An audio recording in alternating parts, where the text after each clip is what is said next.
Nagtabla bilang 2028 presidential preference sina Vice President Sara Duterte at Senador Raffy Tulfo batay sa resulta ng one-on-one survey ng Pulse Asia. Ayon sa survey, parehong nakakuha ng 46% si Duterte at Tulfo nang tanungin ang respondents kung sino ang iboboto sa pagitan nilang dalawa kung gagawin ang eleksyon sa panahon ng survey noong February 27 hanggang March 2. 7% naman ang nagsabing hindi pa sila desidido. Sa tanong naman kung sino ang iboboto sa pagitan lang ni Vice President Duterte at Naga City Mayor Leni Robredo, 51% ang pumabor kay Duterte habang 43% ang umayon kay Robredo.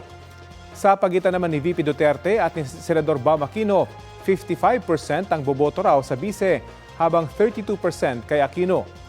Nang bigyan ng listahan ng 6 na pangalan, nanguna rin sa survey si VP Duterte, pangalawa si Robredo, kasunod si Senador Raffy Tulfo, tapos si Senador Risa Ontiveros, si Aquino at si Interior Secretary John Vic Rimulya. 1,200 ang responded sa nationwide survey na may plus-minus 3% margin of error. Ayon kay Senador Mig Zubiri, kinomisyon niya ang ilang tanong sa survey. Ginawa ito para malaman niya kung sino ang nangunguna at sino ang kinukonsidera ng publiko para sa eleksyon 2028.